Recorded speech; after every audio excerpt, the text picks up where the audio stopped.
नहीं लगाएं, जैसे कल अपना डिस्कशन एक चल रहा था वहाँ पर नल हाइपोथेसिस है या अल्टरनेटिव हाइपोथेसिस है, तो किस कंडीशन में लगाना है नहीं लगाना है। प्रोबेबिलिटी, अगेन प्रेडिक्शन कि कितने बच्चों में भूखे पेट जितने आए हैं उसकी प्रोबेबिलिटी 90%। सही बात। We are following this kind of diet habits ना, breakfast, lunch and dinner। सही बात है। Obviously, we are not following the university breakfast, lunch and diet। So इसलिए तो उसकी प्रोबेबिलिटी इस तरह से हम लोग किसी भी पॉपुलेशन के अंदर वो फटाफट जो है उसको क्विक रिवीजन कर सकते हैं। नेक्स्ट, सो फटाफट पढ़ लीजिए मेजर्स ऑफ डिफरेंशियल एनालिसिस। जैसे हमने उसमें मेजर्स देखे थे, किस किस तरह से हम मेजर करेंगे, फ्रीक्वेंसी डिस्ट्रीब्यूशन होता है, सेंट्रल टेंडेंसीज होती है, ग्राफिकल रिप्रेजेंटेशन होता है। उसी प्रकार measures of differential analysis is divided into parametric and non parametric test. बहुत ही important, parametric and non-parametric tests. So usually parametric test, what do you mean by parametric test? ऐसे test जिसमें data जो है वो यूनिफॉर्म रहता है, homogeneous रहता है, फ्रीक्वेंसी डिस्ट्रीब्यूशन जो है वो समान है, 20 सब्जेक्ट इधर लिए हैं तो 20 इधर ही लिए हैं, ऐसा नहीं हो रहा है। या 20 मतलब फॉर एग्जांपल अगर 20 मेल्स इधर लिए तो 20 मेल्स इधर ही लिए हैं। Equality, homogeneity of data, uniformity of data, proper frequency. Clear? So इस तरह की जितने भी हम लोग ऑब्जर्वेशन देखते हैं, we are going for the t test which will be like paired t test and unpaired t test, followed by analysis of variance, followed by Pearson correlation and regression analysis। हमारी जो thesis है ये इन 5 variables के आसपास ही घूमने वाली है, क्योंकि हम यही लगाएंगे, इन्हीं 5 में से कुछ ना कुछ लगाने वाले हैं। So what do you mean by non-parametric, which do not going to be assumed sometimes? तो उसमें हम chi-square test and Spearman's rank correlation test use करते हैं। Next, so here we are doing a little explanation of each and every methods। T-test is a parametric test. It makes some assumptions about your data as other parametric tests। T-test is used to compare the means of two groups। अभी हमने mean निकाल लिया था, दोनों mean को compare करने के लिए हमने टी टेस्ट लगा दिया था, तो हमारा टी टेस्ट निकल गया। जब हमारे वेरिएबल्स एक ही हैं,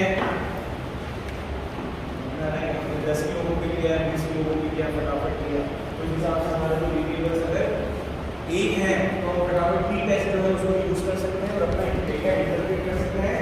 If the group comes from single population, example measuring before and after experiment performed a peer test। Okay, so कभी-कभी आपको there are 2 types of studies, जैसा भी मैंने बताया। अगर मुझे सेम ग्रुप को ही प्री और पोस्ट देखना है, condition number 1,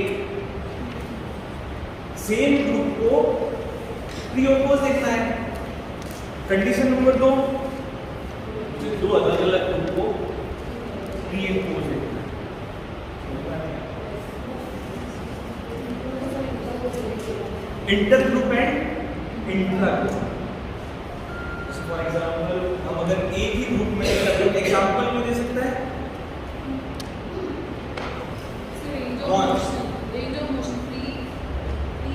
for frozen shoulder और फ्रोजन शोल्डर फॉर एग्जांपल। सो हम एक्सपेरिमेंटल सॉर्ट ऑफ स्टडी है और हमें 10 पेशेंट फ्रोजन शोल्डर के पेशेंट को हमने प्री-इवैल्यूएट किया for range of motion with 1 variable. After giving treatment हमने उसकी नेक्स्ट जो है पोस्ट आफ्टर सम टाइम्स हमने उसकी रेंज फिर से चेक की। राइट। तो ऐसे किसी स्टडी में हम लोग पेयर टी टेस्ट यूज करते हैं, पेयर टी टेस्ट, जिसे हम इंट्रा ग्रुप एनालिसिस भी बोलते हैं। इंट्रा ग्रुप एनालिसिस देखते हैं ना, intra group analysis, right. And what about the next unpaired t test, right, where you are going to compare the intergroup, दो ग्रुप्स के अंदर, एक एक्सपेरिमेंटल ग्रुप हो गया हमारा, एक कंट्रोल ग्रुप हो गया। Next, analysis of variance, this is the next type of analysis two. Analysis of variance ANOVA is a statistical technique that is used to check the means of two or more groups are significant from each other। जब भी दो से ज्यादा variables हम लेते हैं, so again your whole direction is shifted from t test to ANOVA। Mean हमारा constant ही रहेगा, मीन तो निकालना ही पड़ेगा, समझ में आ रहा है? मीन निकाला, t टेस्ट लगाया, अगर वेरिएबल बढ़ गए हैं तो मीन अब किसके साथ जुड़ जाएगा? एनोवा के साथ। समझ में आ रहा है? नंबर ऑफ ऑब्जर्वेशन, एनोवा के अंदर एन होता है, वो मीन ही है। ANOVA checks the effect of one or more factor. Okay, next, Pearson correlation coefficient are used to measure how strong a relationship is between two variables. Example, up till a certain age a child's height will keep increasing as his her age increases। मतलब जब भी आपको कहीं एक strong positive correlation निकालना है, क्या मुझे कंफर्म कि दोनों में से कौन सा ट्रीटमेंट अच्छा, जैसे फॉर एग्जांपल अगर मैं मोबिलाइजेशन दे रहा हूँ और मैं एबीटी दे रहा हूँ फ्रोजन शोल्डर के पेशेंट में, तो कौन सा बेहतर, ये कैसे पता चलेगा? With the help of Pearson correlation coefficient. सीधा you have to again going for the mean of the data followed by directly entering that mean in that formula, right. So उसमें हमें, जैसे हम बोलते हैं ना कि मैं अपना प्रोटोकॉल कैसे डिसाइड करें, हम लोगों को अपना प्रोटोकॉल डिसाइड करना है, या you want to include some new techniques. अब जैसे अमेरिका के अंदर एक रिसर्च हुई, सो वो सब फॉलो तो कर रहे हैं, क्यों फॉलो कर रहे हैं? वन नहीं होते ना, दे आर नॉट गॉड। उन्होंने पायलट स्टडी की, उसको कंडक्ट किया और उसके बाद ही they are going for data analysis by these methods and they conclude the inference and they published it and everybody is like going to cite it, citations कर देते हैं, साइटेशंस बढ़ा देते हैं और उसको जो है वो प्राथमिकता मिल जाती है कि हाँ ये टेक्निक जो है ये 10 जनों ने यूज की हुई है या 20 जनों ने कर ली है। साइटेशंस, आपका आर्टिकल कितनी बार लिया जा रहा है लोगों के द्वारा, वो साइटेशन कहलाता है। क्लियर? सो अगर पॉजिटिव +1 है, इसका मतलब है बहुत स्ट्रॉन्ग रिलेशनशिप है दोनों के बीच में। अगर नेगेटिव है तो नेगेटिव रिलेशनशिप है, अगर 0 आया है तो दे आर नॉट, मतलब नो रिलेशनशिप, कुछ आपको कुछ अलग ही लिया होगा। वेरिएबल्स ले सकते हैं, इसमें भी अपन बिल्कुल ले सकते हैं। डिफरेंस इसमें हम स्ट्रॉन्ग रिलेशनशिप जो है डेटा में हमको देखना है। आपको एनोवा के अंदर जो वेरिएबल्स चेक करना है final,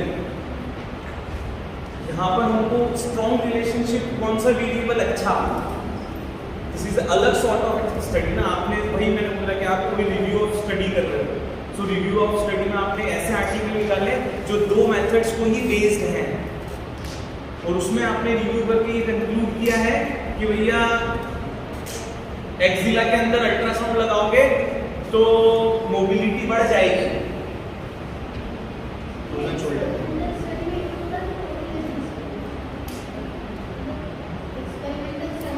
When you are correlating, एक की कंपैरिजन में दूसरा कंपैरेटिव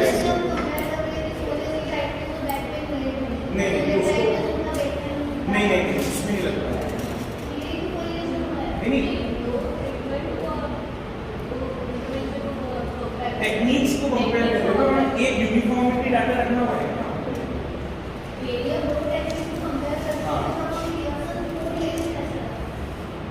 तो वेरिएबल्स को अपन को कौन सा स्ट्रॉन्ग वेरिएबल है, कौन सा डेटा है?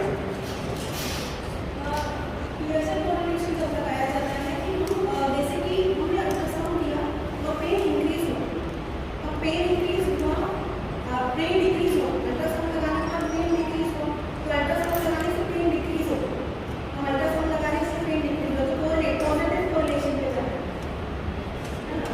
तो और नेगेटिव कोरिलेशन क्या है कि नेगेटिव कोरिलेशन अगर पेन बढ़ गया,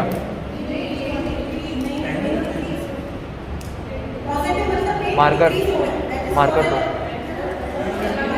मार्कर मार्कर नीलेश मार्कर।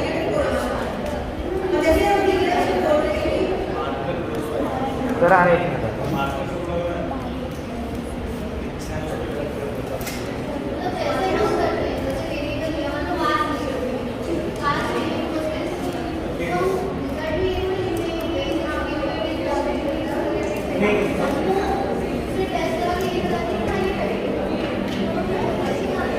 क्यों करना है कोरिलेशन? वही बताया मैंने कि आपको जब दोनों वेरिएबल्स का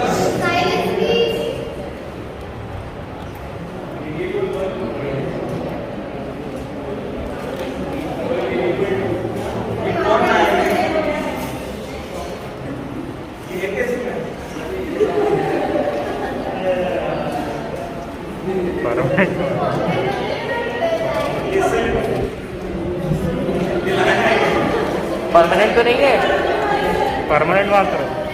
करो परमानेंट है।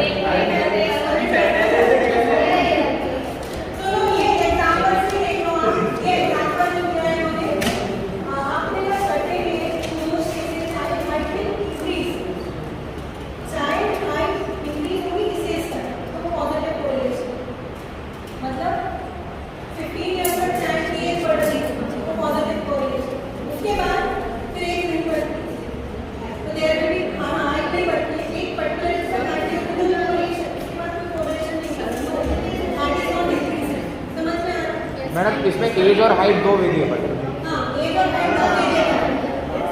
और एज बढ़ते जा रही तो उसमें हाइट बढ़ती जा रही है।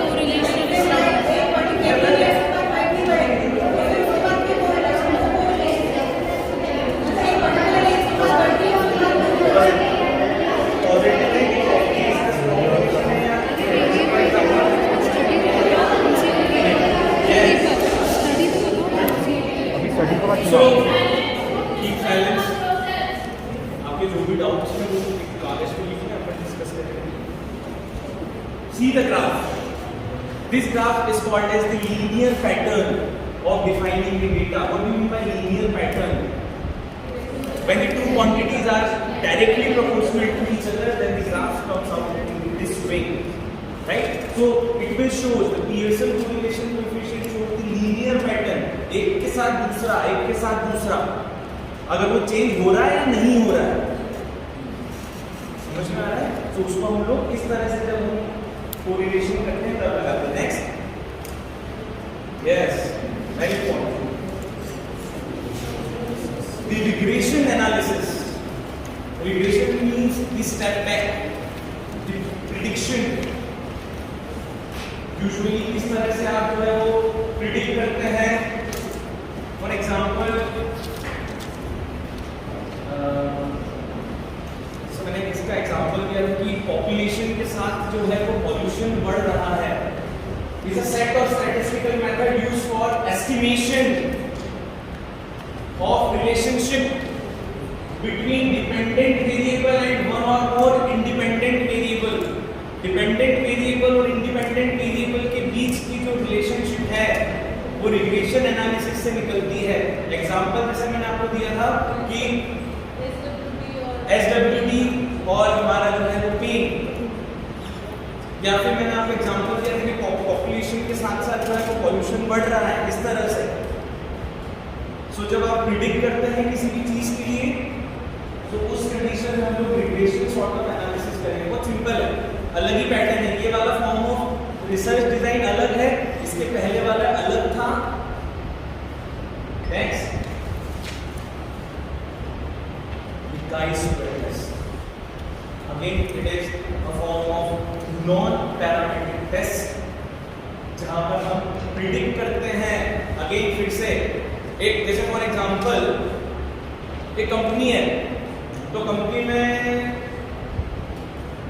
इसमें अपने हिसाब से 1000 वर्कर होंगे, अपने हिसाब से, लेकिन जब हमने एग्जैक्टली गए तो 5000 निकला। So data collected observe 1000, data predicted जो एग्जैक्टली था, और उसके बाद include this type of chi-square test include in the hypothesis and the alternate hypothesis. और उसमें क्या होता है, hypothesis test measure how expectations compare to actual observe data. किसी कंपनी के अंदर, अभी फॉर एग्जांपल यहाँ भैया कितने मेल फीमेल रेशो नीलेश, फटाफट फटाफट, अरे अंदाजा बताना, अंदाजा अंदाजा है यार, और गिनने तो गिनने लगते हो।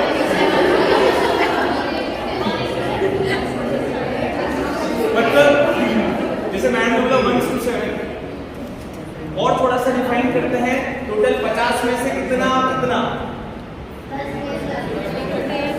10 मेल एंड 40 फीमेल्स। ये मैडम का एक्सपेक्टेशन है। हाँ, ये पुष्पा ने नहीं बताया या ये गरिमा ने नहीं बताया, क्योंकि सबके एक्सपेक्टेशन जो है वो अलग होने वाले हैं। उस हिसाब से डेटा पैटर्न जो है वो, हाइपोथेसिस जो है वो चेंज होने वाला है। Clear? So whatever you are thinking at that moment is important, and after that you are comparing with the original one, you are finding something. So ऐसी किसी सिचुएशन के अंदर chi-square test, फिजियोथेरेपी का example हो जाए, anybody कोई condition,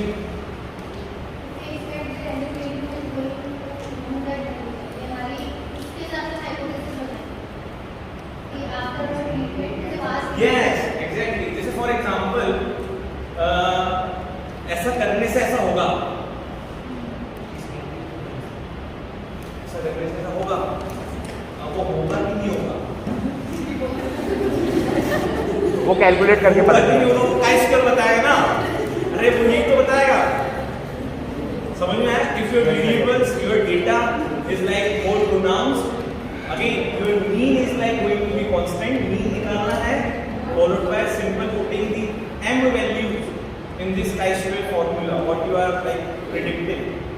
Next, Spearman's rank correlation coefficient is a non-parametric measure of rank correlation, statistical dependence between ranking of two variables. It assesses how well the relationship between two variables can be described. कौन कितना सच्चा, कौन कितना झूठा, honesty एक rank बनती है। क्या होता है ना, इसमें जब भी अपन इस तरह के स्टैटिस्टिकल एनालिसिस सॉल्व करते हैं, so we are going for the two variables again, x and y variables, और एक्स के ऊपर जब हम टेबुलेट करते हैं उसमें हमको जो मैक्सिमम रहता है, मैक्सिमम पॉइंट वाला है, मैक्सिमम ऑब्जर्वेशन वाला, उसकी पोजीशन हम नंबर 1 पे रख देते हैं, नंबर 1 पर। मैक्सिमम फ्रीक्वेंसी मान लो या मैक्सिमम वैल्यूज मान लो, followed by उससे छोटा उससे छोटा उससे छोटा, whenever you are performing such type of like study designs, like for example honesty, intelligence अगर किसी का मेजर करना है, ये कितना शार्प है या किस तरह से है, so you are going for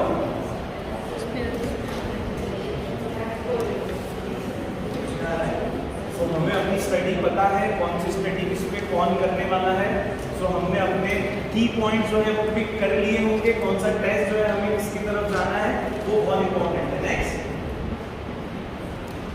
so again your data analysis is divided universally the type of data which consist of observation on only single characteristics or examination of one variable at time, जैसे हमने पढ़ा था।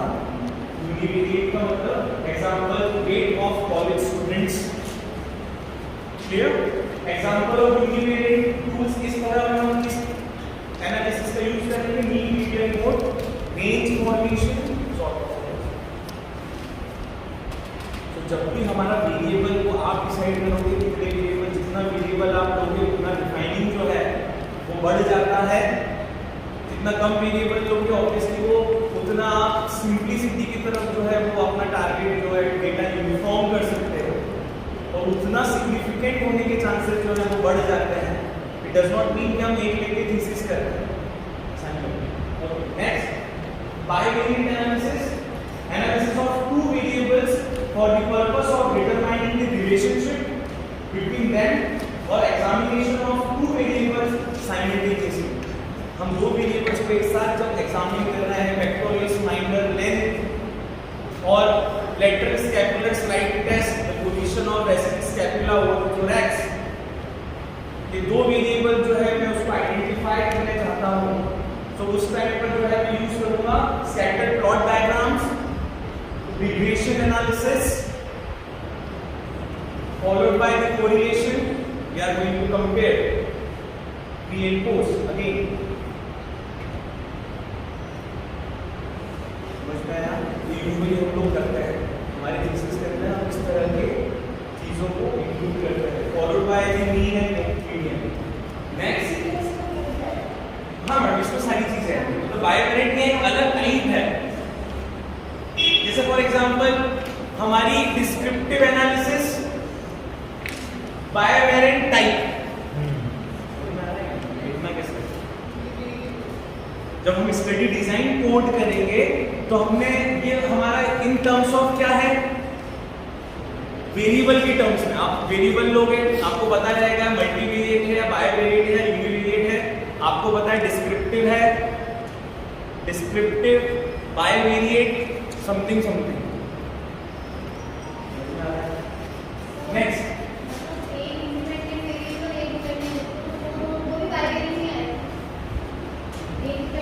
एक dependent और एक independent है, वो बायोवेरिएंट है, दो डिपेंडेंट है। मतलब देखिए फॉर एग्जांपल हम वेरिएबल की बात करें so effect of exercise on blood pressure, okay. कौन कौन से वेरिएबल्स लिए आपने? एक्सरसाइज लिया और ब्लड प्रेशर लिया। एक्सरसाइज हो गया डिपेंडेंट, सो ये बायोवेरिएंट बिल्कुल। और by pen course again. Next, multivariate, more than two variables are analyzed at a time simultaneously or examination of more than two variables, relation between gender, race and weight of college students। इस तरह की study में हम लोग जो है एक से ज्यादा वेरिएबल्स जब यूज करते हैं, ऐसी चीजें जो अल्टर है, which has a tendency to get altered, these are the variables। Example, multivariate with multiple iteration, factor analysis, path analysis, these are the complex terms which will be like going to associate it with the normative data, ANOVA, etc. Next, now the third classification, the qualitative data. As we had learned, the qualitative data is a non-numeric data that can be observed but cannot be measured quantitatively। इसको हम सिर्फ observe कर सकते हैं। ऐसे किसी data को हम लोग बोलते हैं qualitative data. For example colour, texture, smell, text appearance, beauty etcetera. Next, quantitative data which have the numerical value. तो हमारी स्टडी डिजाइन क्या हो जाएगी? Descriptive, bivariant, quantitative analysis.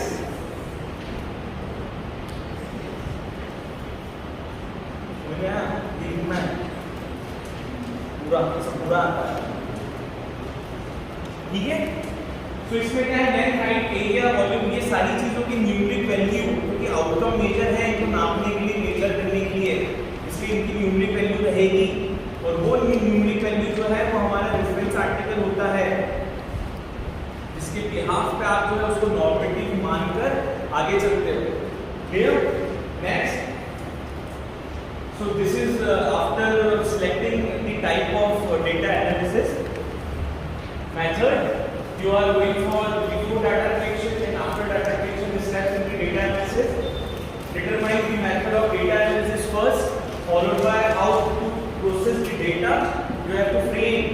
You have to make your master chart ready. You have to just fill the content with of the following like contents are going to present in your master chart. You have to decide first, followed by consult statistician. Usually अगर हम लोग ये सारी छोटी छोटी चीजें खुद से ही कर लें तो हमें स्टैटिस्टिशियन की जरूरत नहीं पड़ती है, क्योंकि हमारा डेटा जो है 30 से 50 मैक्सिमम 60 हो गया है या 100। तो ऐसे टाइम पर जो है हम इजीली जो है एक्सेल पर जाकर मीन हमारा सबसे पहले निकालें एंड फॉलोड बाय हमारे स्टडी डिजाइन क्या कह रहा है उस हिसाब से हम रेस्पेक्टिव फॉर्मूला जो है यूज कर सकते हैं। After data collection process data prepare tables and graphs. एक बार एनालिसिस जब हो जाता है तो ये सारी चीजें जो है आपको फॉलो करनी, प्रिपेयर फॉर प्रेजेंटेशन। क्लियर पढ़ लिया सबने एक बार? Next. Okay. So here we are going to end up our topic on the data analysis. Hope you have learned something and hope you are understand how you are going to progress your statistical method analysis in your PhD topics or not PhD, in your MPhD topics.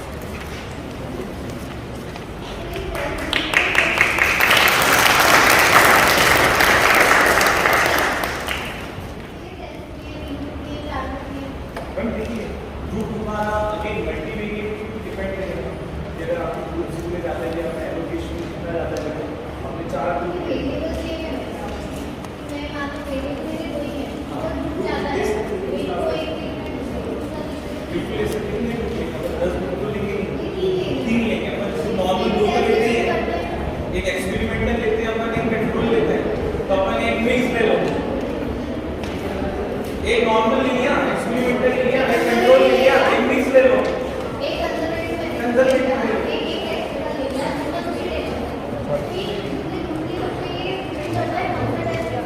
नहीं। For example variables अगर आपके दो ही है, group 3 है, तो variable दो है।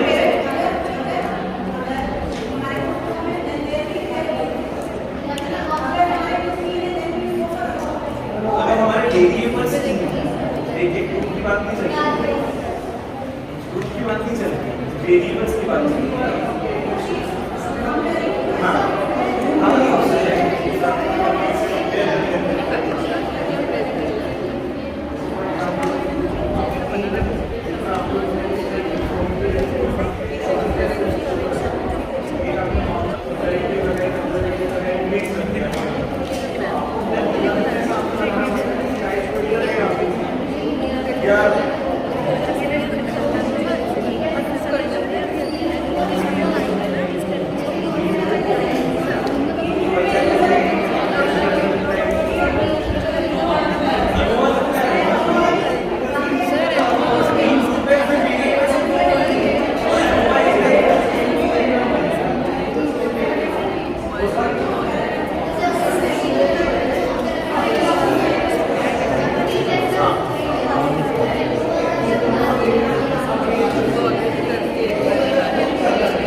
Comparative और एक्सपेरिमेंटल ऊपर वाली सीट है। सर उससे अपन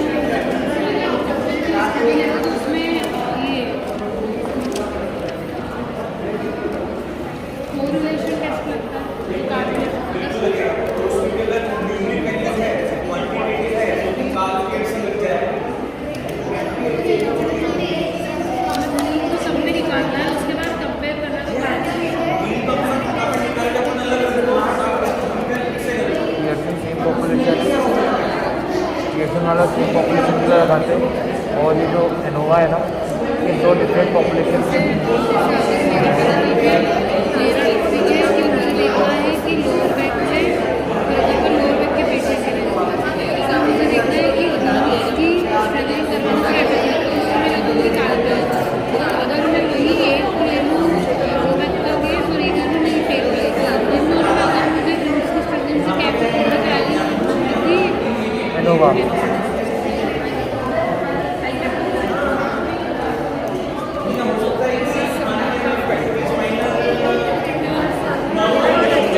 हाँ बताऊँ ऐसे अच्छा बनाया सच्ची बताऊँ ये तो दिमाग खराब होता है कि कौन सा टेस्ट बनाना है।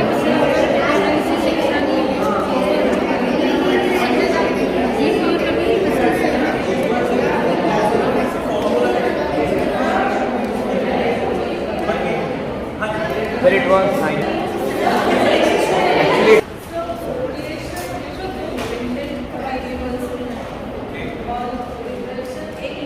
एक डिपेंडेंट है, एक इंडिपेंडेंट है।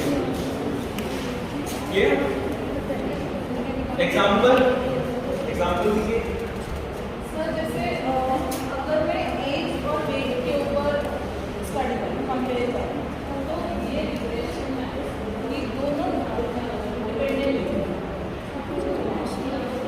एज और वेट दोनों ही जो इंडिपेंडेंट हो जाएंगे ना। एज और वेट दोनों डिपेंडेंट है। हाँ डिपेंडेंट